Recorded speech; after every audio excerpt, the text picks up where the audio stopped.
Bienvenidos a la historia de Noura Jackson. El crimen de una madre, la condena de una hija. Un misterio que desafía toda lógica. Porque a veces lo que parece ser la verdad no es más que una mentira cuidadosamente tejida. Este es un caso donde todo parece encajar, pero algo no lo hace. Y en ese desconcierto, Noura se convierte en una pieza clave de un rompecabezas que nadie sabe cómo resolver. Hoy viajamos hasta Memphis, donde una noche de verano un crimen sucedió en la oscuridad y todo lo que creíamos saber sobre lo que pasó podría no ser más que un espejismo. Bienvenidos a un nuevo episodio de este podcast, donde cada historia guarda un secreto. Antes de comenzar, quería pediros que si os gusta este contenido, no olvidéis suscribiros y dejar un like. Esta es la mejor manera de poder llegar a más personas y seguir creando historias que merecen ser recordadas. Mi nombre es May García y estáis escuchando Dossier Criminal. Era el 6 de julio del año 2005, madrugada en Memphis, Tennessee. Noura Jackson, de 18 años, vivía con su madre, Constance. A las 4:15 de la madrugada, la joven hizo una llamada al 911, que iba a cambiar la vida de ella y de su familia para siempre. Esta llamada fue un momento clave en esta tragedia.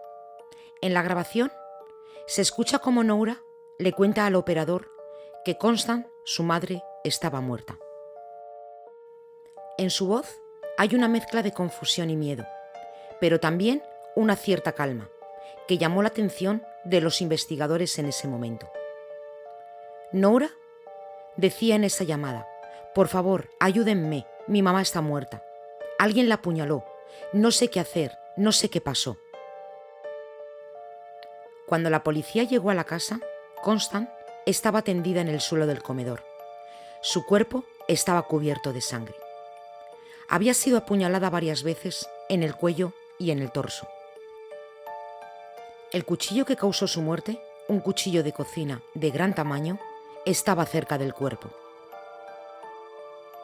A primera vista, la escena no mostraba signos de lucha. La casa estaba ordenada, sin huellas de robo o violencia. No había señales de que alguien hubiera forzado la entrada. Todo parecía indicar que quien había cometido el crimen conocía bien a Constance. Pero lo más desconcertante para la policía fue que no se encontraron huellas dactilares de Noura ni en el cuchillo ni en otros objetos de la casa. Se preguntaban si la joven estaba siendo honesta en su relato o si de alguna manera ella estaba involucrada en el asesinato de su madre. Según los informes de la policía, Noura se encontraba dentro de la casa cuando llegaron, y aunque su rostro estaba pálido y estaba en shock, su comportamiento parecía algo extraño. Los primeros agentes en llegar señalaron que la joven no mostraba los signos emocionales que se esperan de alguien que acaba de encontrar a su madre muerta de una manera tan violenta. La policía la describió como extremadamente calmada y aparentemente distante. En la investigación inicial, Noura contó a la policía que había estado en su habitación cuando escuchó unos ruidos extraños en la casa. Al salir, encontró a su madre muerta. Sin embargo, no pudo dar detalles claves sobre lo que había sucedido antes de encontrar el cuerpo. Pero a medida que la policía le hacía más preguntas, su historia comenzó a parecer incoherente. Uno de los momentos más extraños ocurrió cuando Noura relató cómo encontró el cuerpo. En un primer momento, dijo que había entrado en el comedor y vio a su madre tendida en el suelo.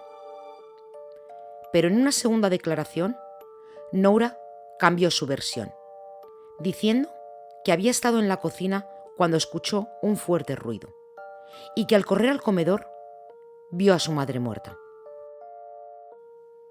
Este cambio de su historia sembró dudas del por qué Noura no podía recordar los detalles del hallazgo de su madre con claridad. Pero los detalles de la escena del crimen tampoco ayudaron a esclarecer la verdad. En el informe forense se confirmó que Constant había muerto a causa de múltiples heridas de cuchillo. El ataque fue brutal y preciso, lo que indicaba que el asesino podía haber tenido un conocimiento previo sobre cómo manejar un cuchillo. Sin embargo, no había signos de lucha y Constant era una mujer de complexión fuerte, y el hecho de que no hubiera intentado defenderse sugería que la agresión había sido rápida y sorpresiva. La puerta principal de la casa no estaba forzada. No había huellas de un intruso ni rastros de un robo, lo que indicaba que quien cometió el crimen conocía a Constant. Esto apuntaba hacia alguien cercano a ella, alguien que tenía acceso a la casa. ¿Y quién más cercano a Constant que su propia hija? Pero además de la falta de pruebas físicas que vincularan a Noura directamente con el crimen, la policía comenzó a descubrir detalles sobre la relación entre madre e hija, que podrían proporcionar un posible motivo.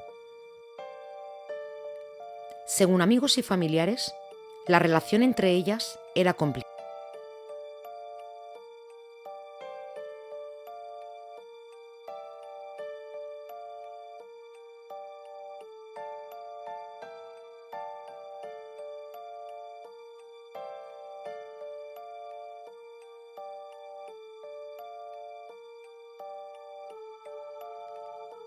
En esas declaraciones, algunos recordaban que Constant había mencionado estar preocupada por el comportamiento de su hija.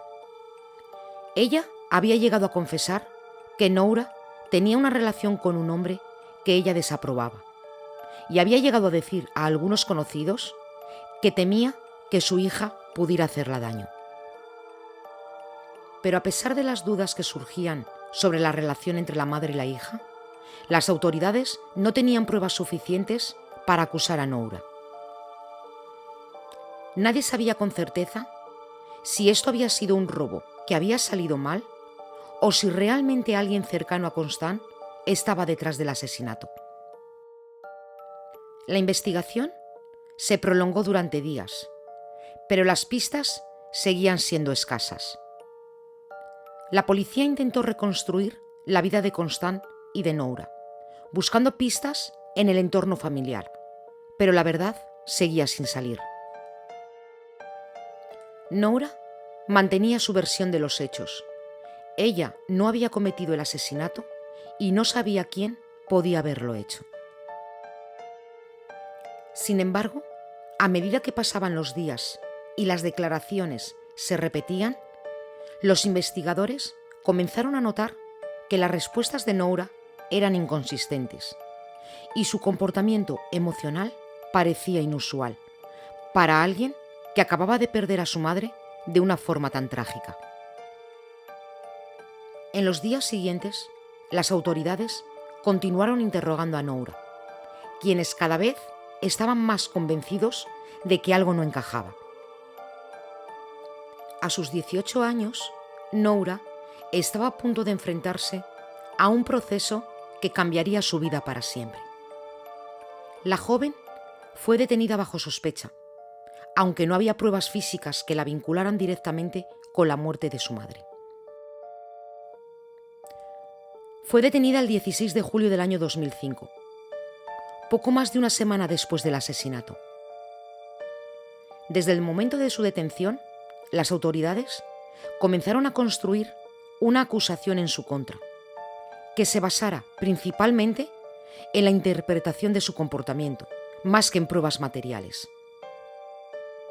La Fiscalía no tenía huellas dactilares de Noura, ni en el cuchillo ni en la escena del crimen, pero sostenía que la joven había cometido el asesinato y que luego había intentado encubrirlo. Lo único que tenían como argumento central era el comportamiento de Noura, que los oficiales describieron como frío, distante e incluso sospechoso. Que durante los interrogatorios, Noura cambió de versión varias veces y que la relación entre madre e hija no era buena. Noura fue acusada de asesinato en segundo grado y el 13 de septiembre del año 2005 fue puesta bajo custodia y ahí comenzó su juicio. La fiscalía alegó que Noura había matado a su madre durante una discusión. La teoría era que en medio de una de sus muchas peleas, Noura perdió el control y en un arrebato de ira apuñaló a su madre. La falta de huellas en el cuchillo no se interpretó como una prueba de que no fuera culpable, sino como un intento de no dejar rastro. Y la defensa luchaba por establecer que la acusación carecía de pruebas. Argumentaron que el comportamiento de Noura tras el crimen no debía de ser visto como un indicativo de culpabilidad. Explicaron que las personas reaccionan de diferentes maneras ante situaciones traumáticas y que el hecho de que Noura estuviera aparentemente tranquila no la hacía culpable. La defensa insistió en que no existían pruebas que demostraran que ella hubiera cometido el asesinato. La fiscalía, a su vez, se centró también en el testimonio de testigos que declararon la difícil relación que mantenían madre e hija. Algunas de las personas del jurado señalaron que la joven parecía demasiado relajada para estar enfrentándose a una acusación tan grave, que su aparente falta de emoción durante las declaraciones de testigos y la lectura de las pruebas en su contra hizo que el jurado comenzara a dudar de su inocencia. El 15 de octubre del año 2009, Noura Jackson fue declarada culpable de asesinato en segundo grado y fue condenada a 20 años de prisión. Pero esta condena no fue el final de la historia. Después de años de apelaciones, la verdad finalmente saldría a la luz. La apelación se basó en varios puntos clave, como la falta de pruebas que demostraran que Noura no había cometido el crimen, que las inconsistencias en su testimonio no podían ser suficiente para condenarla y la falta de un motivo claro que justificara un crimen tan brutal. Se alegó que el juicio había sido contaminado por prejuicios y suposiciones y que Noura había sido condenada más por su comportamiento extraño que por las evidencias. Sin embargo, este proceso no fue sencillo. En el año 2010, el Tribunal de Tennessee desestimó la apelación, concluyendo que no existían suficientes razones para anular el veredicto y que la condena debía mantenerse. Pero los abogados de la joven no se rindieron y la batalla continuó en los años siguientes. Aunque el sistema judicial parecía haber cerrado la puerta a su apelación, comenzaron a surgir nuevas pruebas. Uno de los aspectos clave en esta etapa fue revisar de nuevo las pruebas forenses. Recordemos que nunca se encontraron huellas de Noura ni en el cuchillo ni en la escena del crimen, pues los expertos determinaron que esto podía ser un indicio de que el crimen no lo había cometido ella. Otro cambio importante ocurrió cuando se conocieron nuevos detalles sobre el contexto familiar. Nuevos testimonios declararon que Constance había tenido comportamientos violentos con Noura en el pasado y que Constance había sido controladora y manipuladora. Estos nuevos testimonios fueron clave para reabrir el caso. Finalmente, en el año 2014, después de años de lucha legal, un tribunal de apelaciones reconsideró el caso. Noura Jackson fue liberada, tras casi 10 años de prisión. El tribunal concluyó que su condena había sido injusta y que había una total falta de pruebas para sostener la acusación de asesinato. Hasta aquí el episodio de hoy. Si os ha gustado, no olvidéis suscribiros y darle un like. Vuestro apoyo es lo que hace posible seguir creando historias. Gracias por acompañarme y nos vemos en el siguiente episodio de Dossier Criminal. Pero recuerda que en cada misterio hay una verdad esperando a ser descubierta.